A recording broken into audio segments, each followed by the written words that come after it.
Now we start. Good morning. Welcome to the second day of Digital Festival African and African-Diasporic Literatures. Well, we welcome friends back and new guests who are just tuning in. This is the second day. We had a very fruitful discussions and panels and lectures yesterday, and amazing events are to follow today. We will have Professor Amanda Gouws, for example, as a keynote speaker, and we'll have Gugi reading with us, and Alice Hasters will have a talk with us. Well, I would like to start with today's event with Professor Gouws. I will have a short intro to Professor Gouws, and then she will talk about 35 minutes. Questions from audience, both on YouTube and Facebook, will be collected, and we will ask them here. So if you have any questions, please don't hesitate to write it down in the comments. So a very short introduction to Professor Gouws, the keynote speaker today. She is a professor of political science at Stellenbosch University, South Africa, and she holds a research chair in gender politics. Her research focus are women and citizenship, the national gender machinery, women's representation in government, and sexual violence. And she has published widely in these areas. In 2017, she edited a collection with Joy Watson of short essays written by feminists from around the globe about the women's marches after Donald Trump's election as President of the United States. The book with the title, Nazi Women Talk Back, gives voice to women's resistance against and anger at Trump's election. She is the editor of Unthinking Citizenship, Feminist Debates in Contemporary South Africa. In 2012, she received the Wilma Rule Award for the best paper at International Political Science Association Conference in Madrid, Spain, in the category Gender and Politics, with the title Multiculturalism in South Africa, Dislodging the Binary Between Universal Human Rights and Culture Tradition. Her edited book with Daiva Stasiulis from Carleton University, Canada, titled Gender and Multiculturalism, North-South Perspectives, appeared with Routledge Press in 2014. And she was a commissioner for the South African Commission for Gender Equality from 2012 to 2014. And now I will give the floor to Professor Gouws, and a big round of applause, even though we can't hear it. Thank you.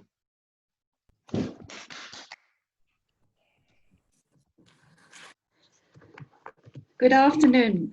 Can you hear me?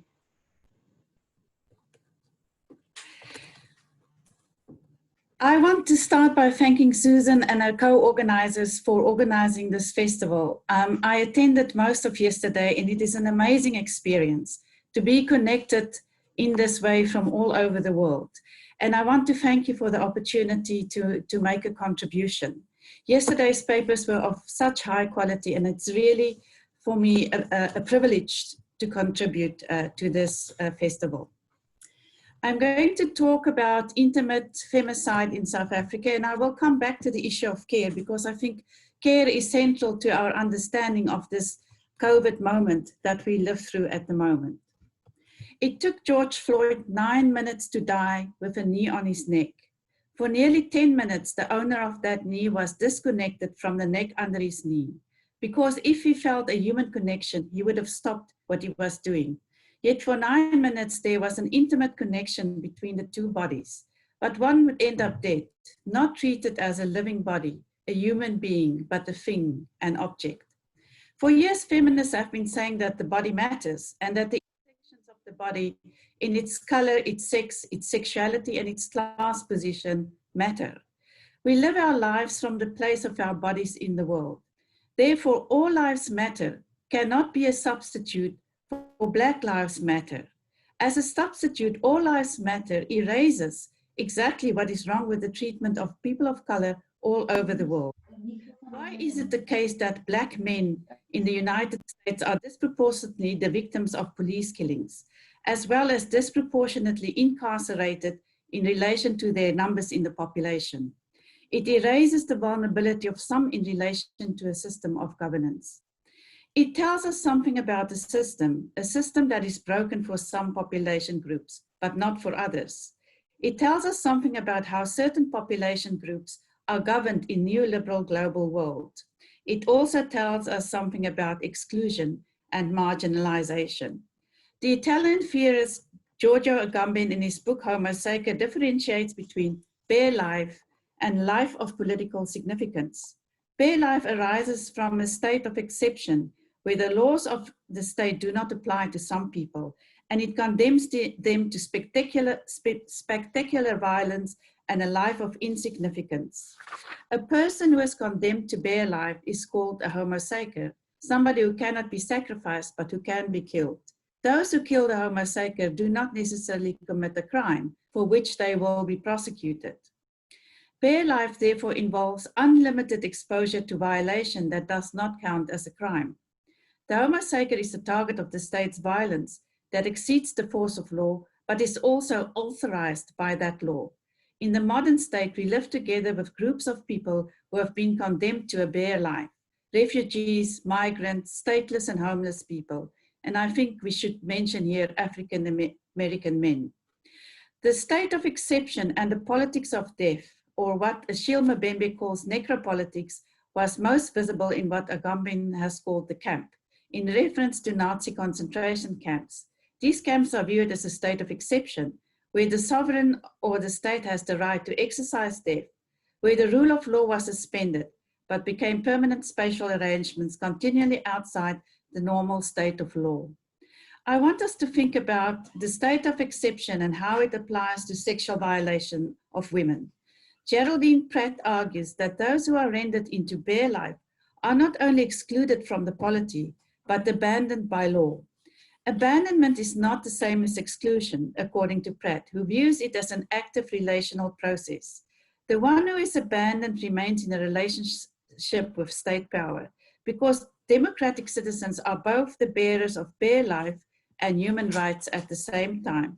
Think, for example, about sex workers who are citizens, but they are not really protected by the law in most countries.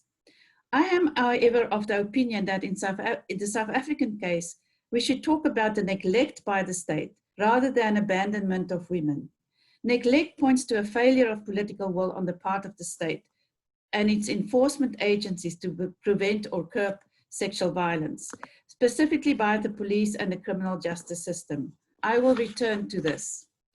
This rendering into bare life can be traced back to colonialism, and in specific settler colonialism, of which South Africa is a prime example.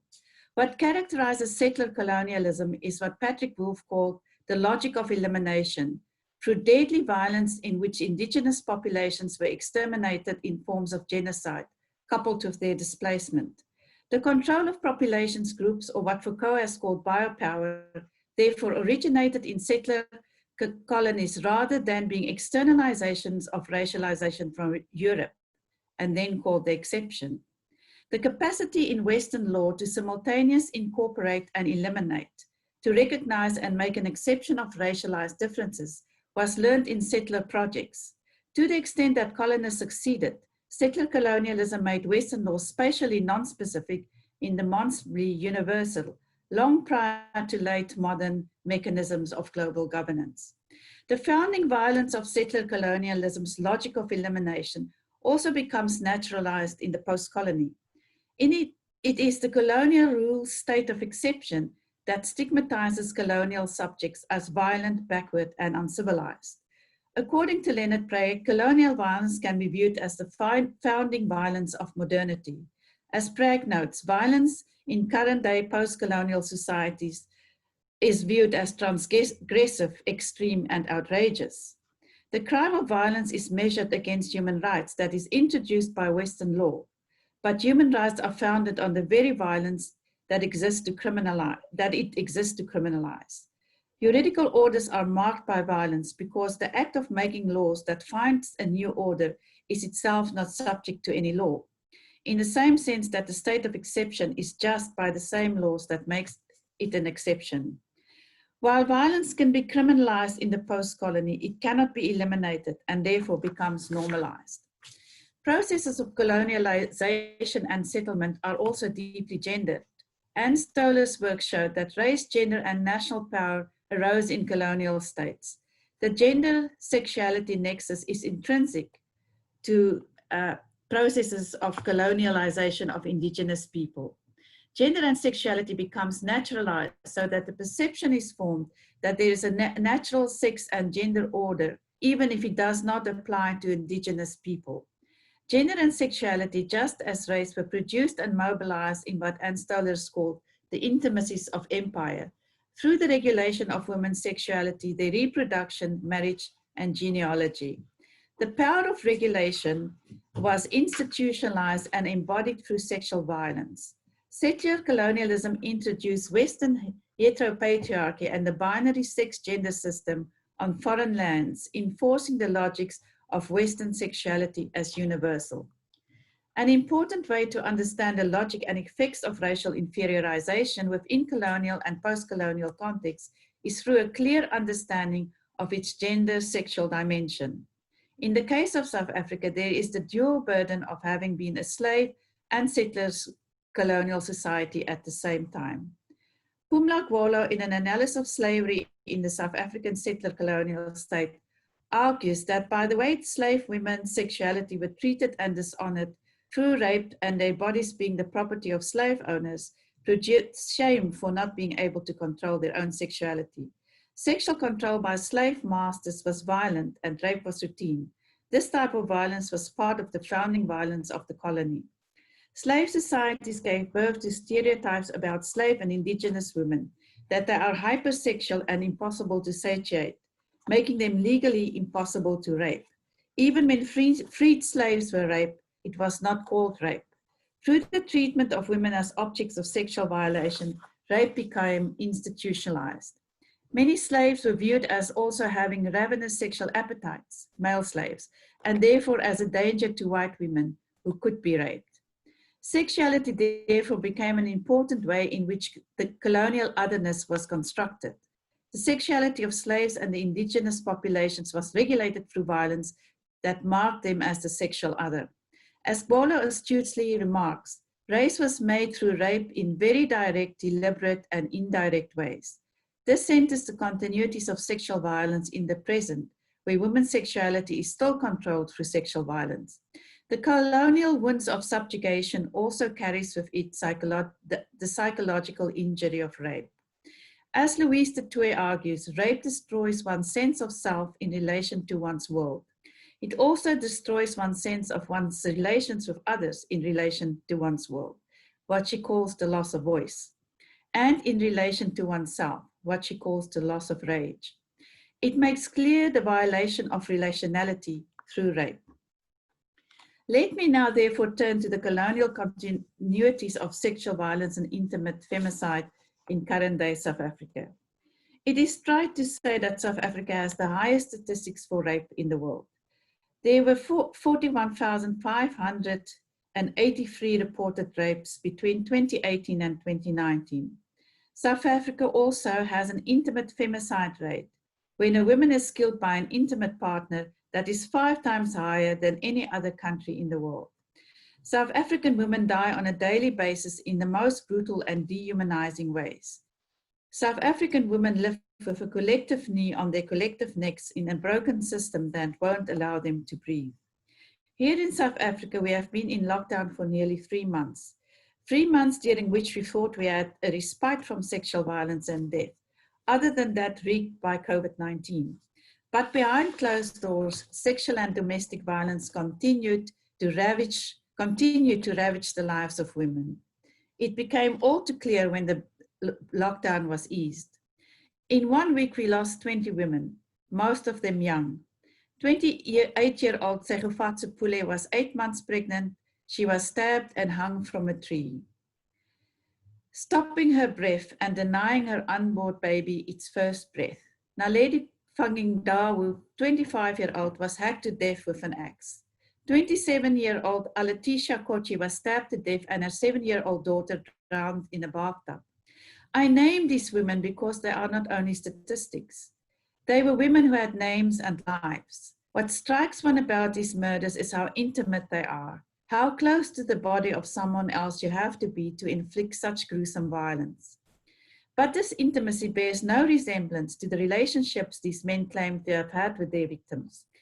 It is not possible to kill someone so brutally if there is a true relationship between people, something that should remind us of our common humanity. Even though all South African women are a potential target, it is Black women are exposed to bare life through the neglect of the state to implement its own laws or its complicity through the failures of the criminal justice system to protect women. And this is the point I want to make about neglect, is that we have the laws and we have the criminal justice system, and on paper it looks all very wonderful. But last night, Ashil also made this point about governing through neglect. A 2013 report of the Independent Police Investigative Directorate indicates that at that point there were 150 cases pending against members of the police service for sexual assault and rape. Many women get raped in police holding cells. On 19 October 2019, the police ombudsman sounded a warning to members of the police service not to turn victims of sexual violence away from police station. It happens regularly that police refuse to take statements from rape victims, especially if they seem intoxicated or not well dressed. This we should understand as enforcing the rape myth that she was looking for it. Of all rape cases, only 4 goes to trial, and then only is there eviction. An intimate partner violence carry a very high risk of contracting the HIV virus. Here, we have to cope with another virus. In 2018 in South Africa, 140,000 women and only 86,000 men became HIV positive. In the same year, 4.7 million women were living with HIV compared to 2.8 million men. The prevalence of HIV is 4 times greater among young women than young men, with 540,000 young women living with HIV compared to 180,000 young men. Lesbian women are exposed to corrective rape, and I don't like to use that word, but this is the word that is used for the misogynist idea that lesbian women's sexual orientation can be changed for raping them. This happens we record about 10 cases per week. It would be fair to argue that women in South Africa, and specifically Black women, live in a state of exception where they do not have the protection of the law. Women's lives are devalued and rendered insignificant, exposed to violence at any moment. This is a bleak picture of a lack of relationality, a picture of necropolitics from which there seems to be no escape. What the COVID pandemic has shown us is a reckoning. COVID exposes the lack of relationality with each other, with the environment, and with the planet. I view COVID as an attempt to restore the balance. It gave us pause to reflect on our behavior and our lack of relationality.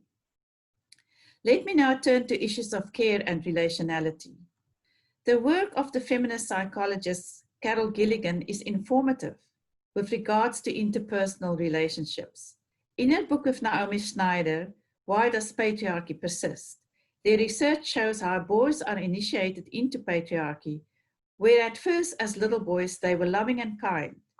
As they grow older, they start to associate femininity with pseudo-relationships and masculinity with independence. In their play, they start to enact the gender binary and the hierarchies of the patriarchal order. For them, it means a loss of relationship, and this is relationship with a capital R. It means the loss of intimacy and connection. They lose that in order to have relationships with other boys. For girls, something else happens. In order for them to be their authentic selves, they have to have a voice. But often the voice also means that others do not want to associate with them, because the voice challenges existing norms and systems. Girls therefore silence themselves in order to have relationships, and therefore become something they are not. Boys learn to be boys by suppressing empathy and not showing vulnerability. This creates the gender binary order that sustains patriarchy. As Gilligan and Schneider put it, you sacrifice relationship in order to have relationships. And it tells us something about that lack of intimacy that also then can lead to the gruesome type of violence we see in South Africa. Masculinity becomes something defined in opposition to anything feminine. And for men, intimate relationships often become the thing they crave most but cannot have. It becomes unattainable because it opposes relationship and vulnerability. What the world lacks right now is relationality, a way for us to be in relationship with each other, with the environment, and with the planet. We are on this precipice because we lack communities of care, and we are now forced to take note that we're all part of an integrated ecosystem. Care can only take place where relationality exists. A feminist of ethics of care shows us that there is a relationship between the carer and that which is being cared for, as the work of Joan Tronto shows so clearly. That relationship is embedded in attentiveness, responsiveness, and responsibility. What this means is that our caring should be attentive to the needs of those in need of care, whether it is another human being, an animal, or the environment. We need to respond to that need, and we need to do the care work with responsibility. All of us will be in some situations be carers, and in other situations in need of care, something that we saw so clearly with the COVID pandemic. Care workers became the front line in the fight against the virus, and many sacrificed their lives to care. What the pandemic reminded us of is that we cannot live in a world without care. At the same time, it reminded us how undervalued care is, and that the care burden often rests on the shoulders of women, whose time is undervalued and seen as elastic. In other words, the perception is that we do not have to care, that care is unending. Care is also not viewed as a dimension of citizenship, as Salma's Seven Nations work shows us. There is no moral obligation on a citizen to care. Our economic value as citizens is viewed as much greater than our capabilities to care. We have substituted the intimacy of relationship for a virtual world where interactions with each other are mediated through digital objects. I was recently watching a television series in which a teenage daughter tells her parents that she's trans. The parents, being supportive, said to her, "It's all right. Instead of a beautiful daughter, we will have a beautiful son." To which the girl replies, "I am not transsexual, I am transhuman. I want my mind to be uploaded as data onto the computer and my body to be recycled. I don't want to have a body." Here we see the denial of the body. This is one of the downsides of the pandemic. It forces us further into the digital world. It further disconnects us from relationship. But what we also discover in lockdown is how much we miss those close connections.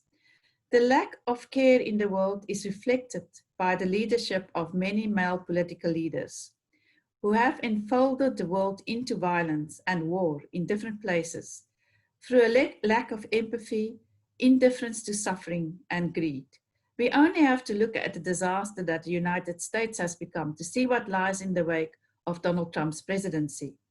Look at the devastation in Syria, Iraq, Palestine, and Zimbabwe, to name a few others. Livable lives destroyed. For what? Relationality is also reflected in whose lives we mourn for. As Judith Butler has argued, grief and loss is relational. Grief is not a private and depolitical act, but it furnishes a sense of community.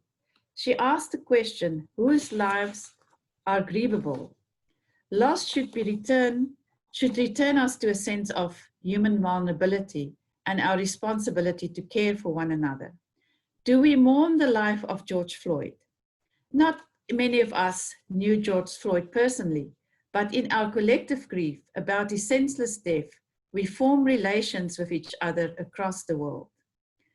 Bare Life has condemned many people to lives that are not viewed as politically significant or valuable, and the COVID pandemic has made the fault lines very clear.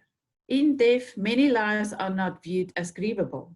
In South Africa, we should be a country in a constant state of mourning because of all the women who get killed every day. Only when we realize our common humanity and our common vulnerability will we be able to understand the wake-up call that the COVID pandemic has sent us. We cannot continue to allow some people to be condemned to bare life. Thank you.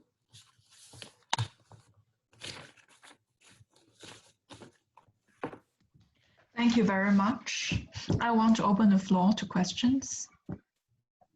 if you want to ask online in the chat room, in the Zoom room.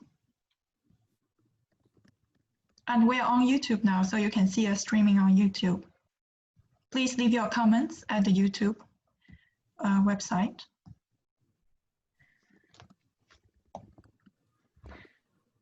So Professor, there is a question that actually when I was listening to your very amazing talk, when you talk about the bare life, the concept of the bare life, and the one thing that you were contesting is the idea of abandonment, that you think in specific context of South Africa, that it should be termed as neglect instead of abandonment. And I wonder, can you elaborate on what is the nuance within this difference that you see, and in what political movement do you detect, and what political consequence if we continue to use the idea of abandonment and mire ourselves in the idea of instead of recognizing the neglect from the government and institutions of law? Thank you for that question. What Geraldine Pratt argues, because she uses the word abandonment, is that is an active, ongoing relationship between the citizen and the state. So even though the law and the rule of law is supposed to apply to all of us equally, it doesn't happen. So some people are abandoned through the law. And there's been a couple of studies, for example, on sexual harassment in the university context. So that in that context, we see that students or women students are abandoned in the sense that there's rape and sexual violation on campuses, but they don't get the justice that they deserve for those type of violations.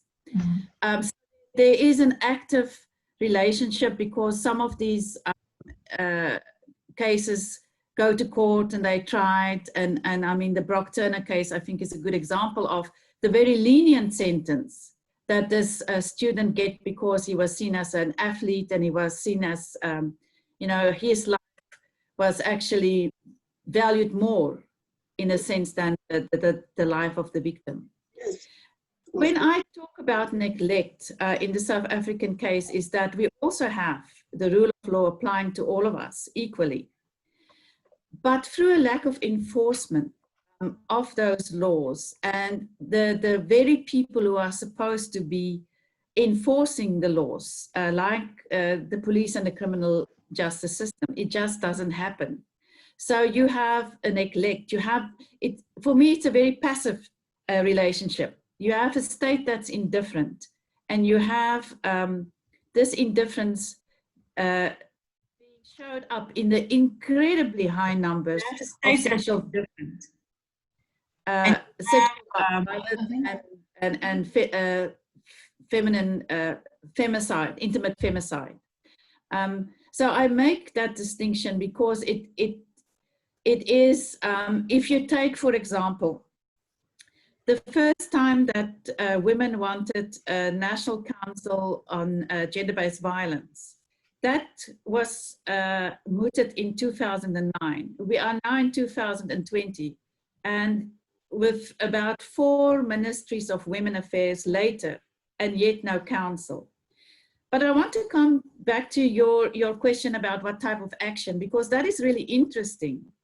It doesn't mean that women then become very passive.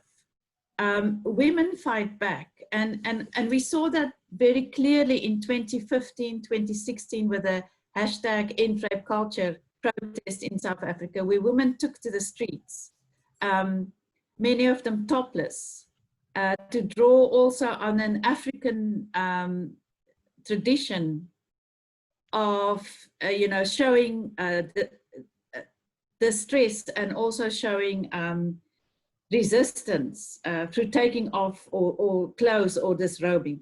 So there is an active engagement with the state, but the state is not equally active in responding to the demands of the women's movement. So So again, it's quite indifferent. In 2019, a young woman went to she was a student. She went to the post office to pick up a parcel, and the person in the post office said to her, "Come back around closing time," which she did, and he raped and killed her in the post office.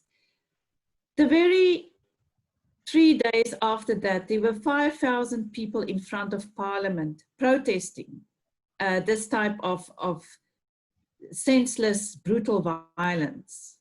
The president only came out on the second day to talk to the protesters. And yet we are nearly a year later, and we can barely see any response to this violence. So for me, it's that type of neglect in the indifference of how the state treats its citizens, its women citizens specifically. Thank you very much.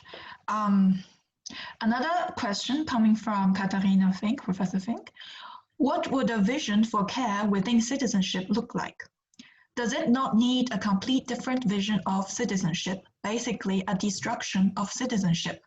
What can a digital do in terms of care? Yes, thank you for that question. My first book, Unthinking Citizenship, actually deals partly with this question about care as a dimension of citizenship. Because if we talk about citizenship, we think about, you know, being members of a society in a bounded area, an a bounded situation, and that certain rights then apply to us, and we have certain obligations. But we never talk about care as a dimension of citizenship.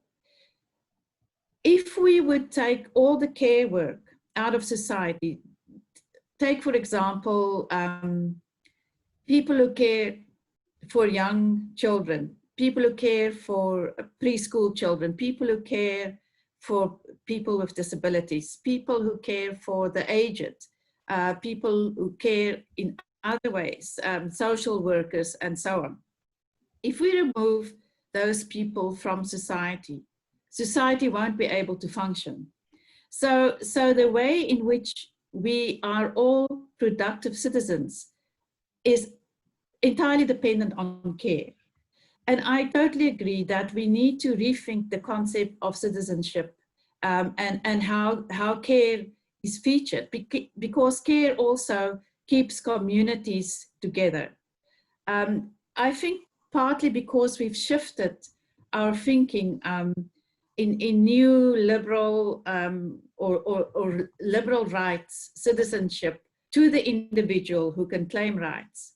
We shift our focus from community, and I mean, this is not a new insight, but this is part of the problem, is the shift to the focus on the individual who has rights and who can claim those rights regardless of his or her connections to other people.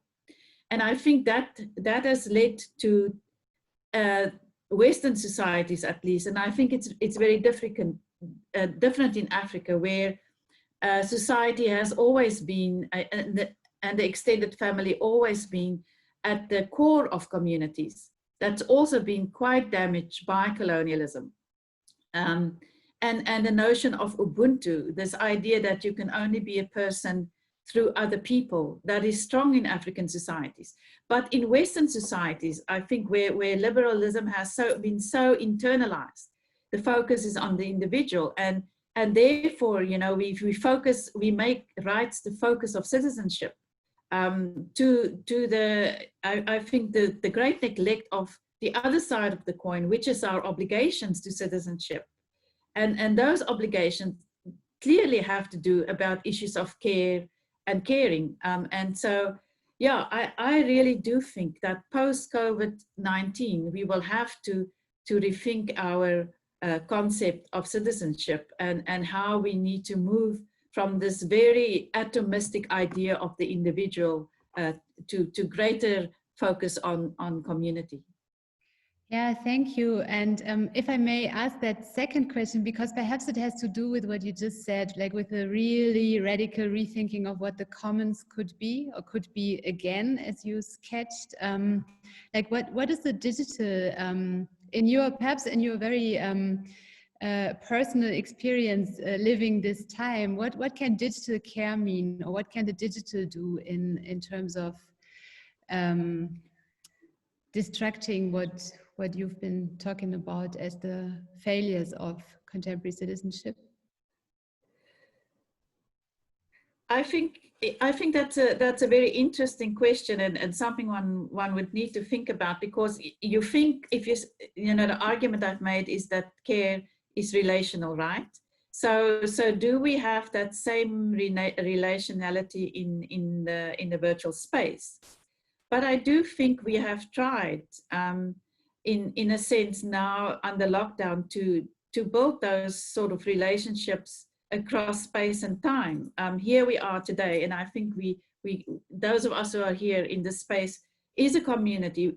We're a community of people who have similar interests and care very deeply about exactly what's happened to George Floyd, issues of racial profiling, lack of care. So we are reaching out to each other, and I think what people do is also to try and build these relationships through the digital space. I mean, in South Africa, if we just talk about health relationships now, you know, people, the Social Reproductive Rights Alliance in South Africa is quite amazing in how they work online to ensure reproductive health, to help women who are in need of reproductive health, and to organize also women's access to rights in the real world, not only digitally. So we can do it. And I mean, I think the advantage of the digital space is that it reaches so far. You know, it's not only within the boundaries of one country, but it reaches across the globe, and we can therefore also share information that will build these care relationships.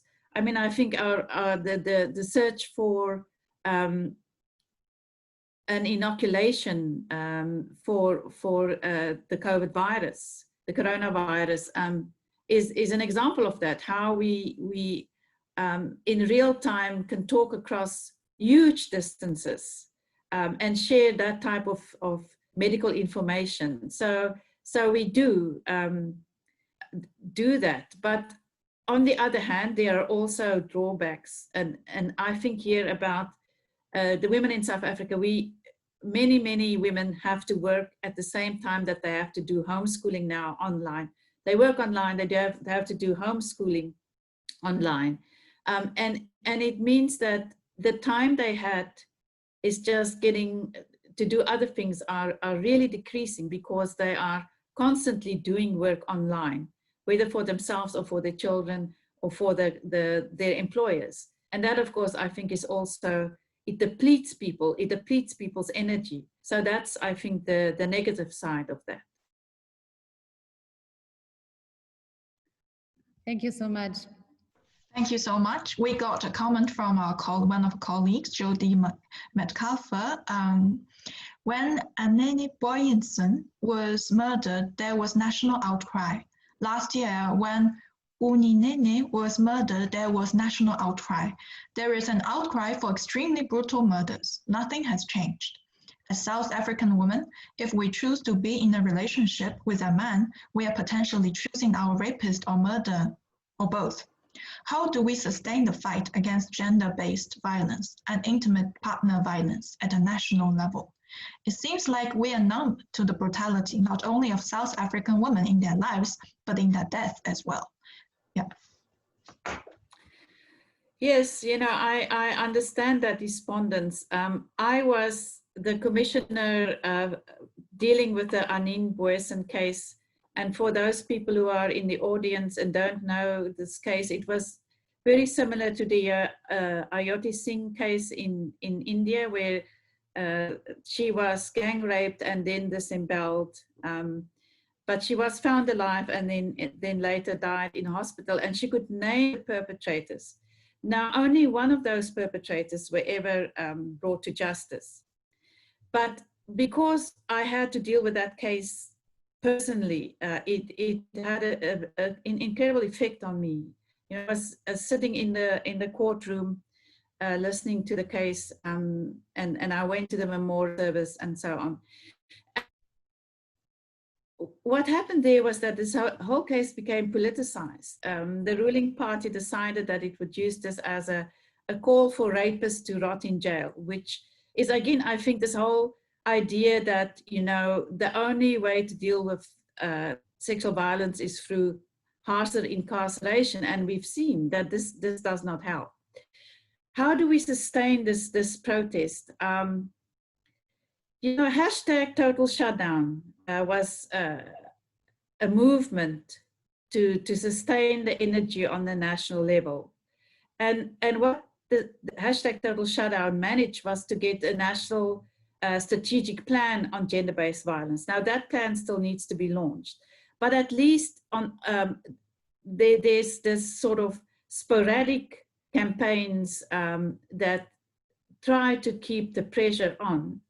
But I also think that we need to get men involved.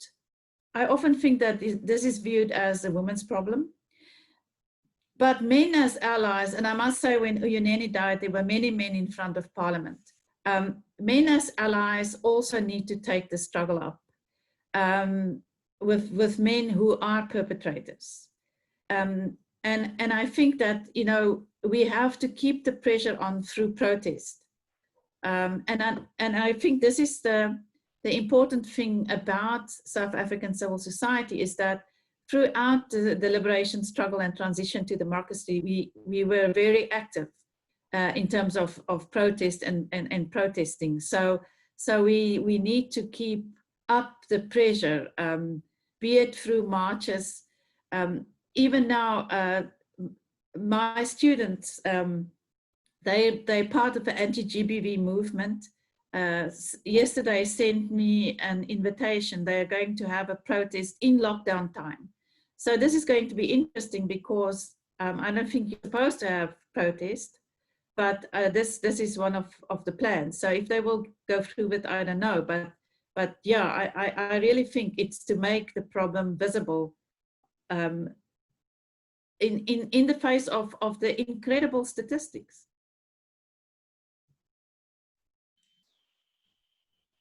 Thank you very much. And we have a question from Shireen Asa. In the context of COVID-19, we see that nation states are falling so much behind their citizens' needs and demands. The failure of the myth of nation state, has the concept of nation states ever been this much under scrutiny? Please feel, yeah, that's the question.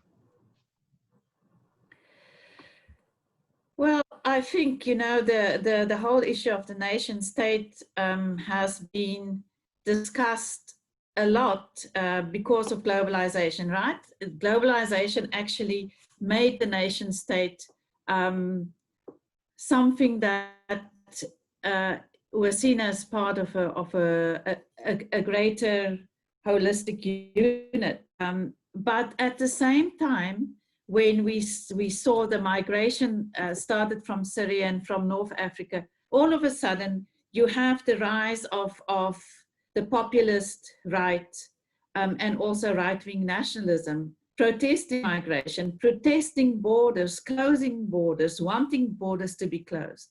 So in an era of populism and right-wing nationalism, of course, it's going to focus on the nation state and who is the authentic citizen, who is the authentic bearer of nationhood.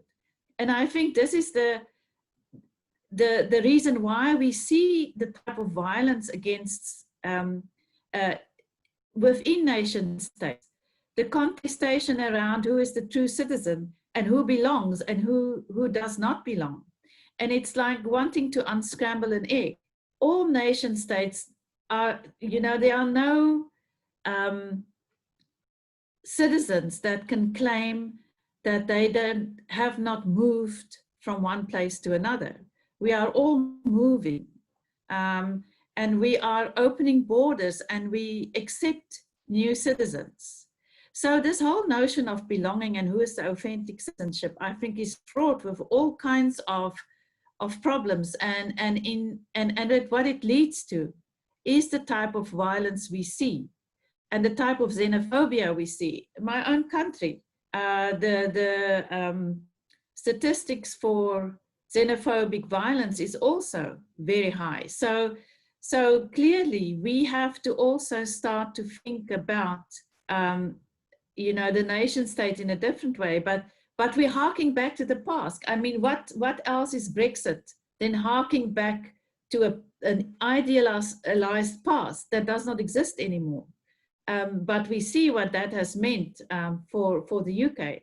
So clearly, as we have to rethink citizenship, we have to rethink the notion of the nation state.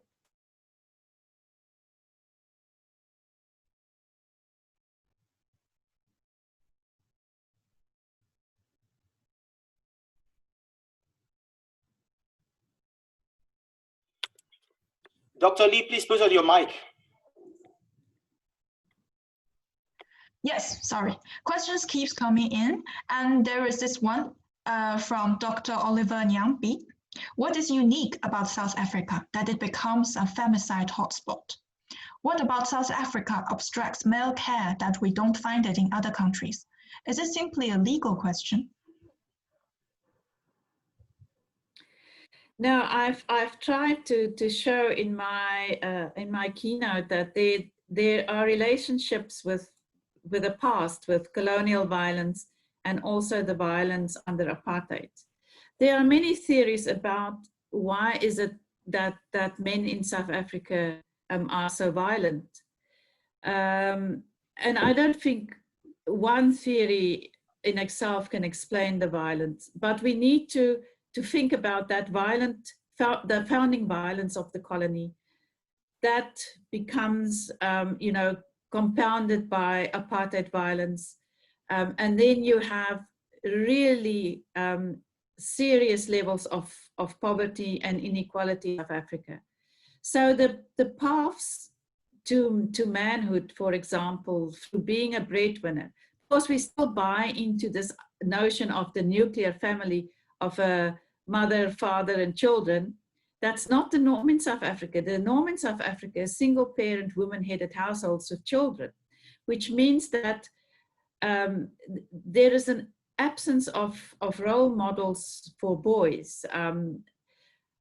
There are many children who live on the streets, who are never, if we talk about, you know, being cared for and folded into forms of care, who never get that care. So you have, you know, a poverty, inequality, violence of the past, truncated ways of constructing masculinity, and all of that compounds and leads to a lot of frustration among men. And then we need to also understand the acceptance of role positions or roles in society that really does not reflect the reality. So this entitlement that men have, this idea that, you know, women are actually property, that once you are in a relationship, the woman becomes your property, and and violence is justified to keep women in their place. So it is a combination of a lot of things, and there, like I said, there are many different theories to explain this. But if we deconstruct all those theories, all of them lack something to actually explain this, what we can call a crisis in South Africa. And you know, many people call it toxic masculinity. I found that word troublesome in the sense that, you know, it taints masculinity in a way that I think not all men are violent, and not all men are involved in sexual violence. So we need to understand also the construction of masculinity and what happens there. but I think that the fact that so many women die has made this type of violence and femicide normal. It's normalized it. And that, I think, is a big danger. And that's why only the most extreme and brutal cases get this sort of serious attention, you know, front pages of the newspapers, outcry from the population, outcry from the state, and it all dies down again. And I think that is sort of also become a cycle that's a very dangerous cycle. Dr. Nyambi, he's actually here. Do you want to respond? You can unmute your mic. Yeah, I think she has answered that question very well. Although I would perhaps pose another question that I've always wanted to ask someone working in this area. It concerns the political side of it.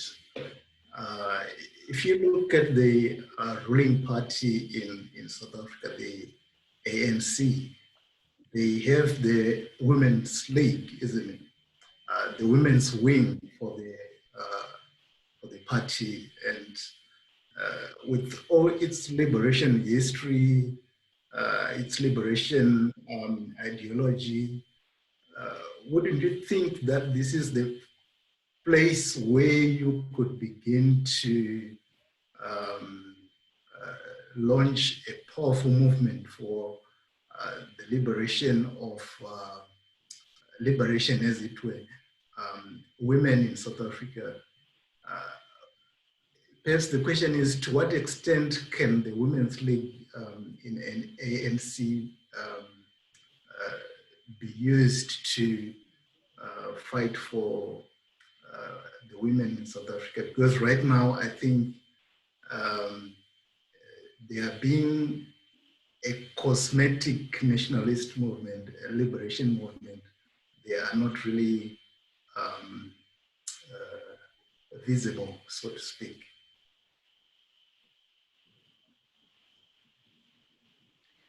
Yes, thank you for that question. And I've written about this, but you know, the ANC Women's League is part of the problem. It's not part of the solution, because if we look at these women leagues of liberation parties, they are formed within a nationalist discourse. So they view women in a particular role or roles, and that is as mothers of the nation, as reproducers. And so their solutions to the problem does not come from a place where a feminist, for example, would come from. It comes from deep nationalism and very often reinforcing the stereotypical roles of women as wives and mothers and carers. And so if we take that, like I've said, the Ministry of Women, and we have, the ANC is the only party that has a 50% quota for representation. So at the moment, there are 40% women in parliament, of which the majority belong to the ANC. So but many of the members of parliament, women members, also belong to the ANC Women's League. And here we see, again, the indifference that I talk about the, and I have to maybe just say that we have a new Minister for Women, and she is actually trying, and she is working with the strategic, National Strategic Plan on Gender-Based Violence. But we have an 11-year track record here of nothing coming out of a state where you have nearly 50% women in parliament. So and this is a difference between what we call descriptive and substantive representation. If those solutions would have come from being really serious, like looking at solutions, it would have looked different. But nationalist organizations like the Women's League does not come from that perspective. And therefore, that's not the place where we have to look for the solutions. We have to look for solutions coming from civil society. There are women and women's organizations in South Africa doing amazing work around gender-based violence. And this is another problem, the lack of the relationship between the state and the women's movement in South Africa. There's very little relationship. It is as though the women's movement is seen as something that is an annoyance rather than something that can help to deal with the problem. And I think as long as we don't make that connection was very strong during transition with the National Women's Coalition, that the women inside Parliament and women outside Parliament work together. We don't have that link anymore. And that is part of the reason why we don't get solutions that really make a difference, rather than reinventing the wheel all the time and not getting anywhere. Thank you very much. I have one last question from Oluwatoyin Kole. I just chanced on an event titled The Role of Indigenous African Cultures in Ending Rape, Art Gallery at the University of Venda. Is it really possible for cultures to end rape? If yes, how? Well, I'm not aware of that exhibition, and one needs to look at, exactly what it is that is being portrayed in popular culture. I think that exhibitions can, of course, raise consciousness around rape, but I'm not sure how it will contribute to. It can have a message about ending rape, but if it can end rape, that I don't know. I think, we've had around many exhibitions in South Africa, quite a lot of contestation about how it portrays women and how it portrays men and how it specifically portrays lesbian women. So we are not in agreement on a whole lot of issues, as feminists, but also as people who go to exhibitions and so on. So I think that one needs to know what the content of that exhibition is. Is it something that you as a feminist can live with, or is this something that takes us back to culture and how, the cultural representations of certain practices and sexual relations? And my work on multiculturalism, the book that was mentioned, tries to deal with issues of how we think about cultures, because we also know that, as I've said also in the keynote, that how colonial representations of indigenous people, of course, are fraught with problems. And so, how do we use an exhibition not to get stuck in something that has an essentialism around culture, which is problematic, but also something that rejects culture in a very hurtful way. So it's I think it's a time that is needed in art, and very often, like I said, becomes very contested because we don't all look at art in the same way. Thank you very much. We have a question coming in about last night's Xin Mbembe's talk. I wonder if you were there for his talk. If you were not, then maybe he was asking about the idea of a homo sasa, and if it is connected to your talk and to your theorization.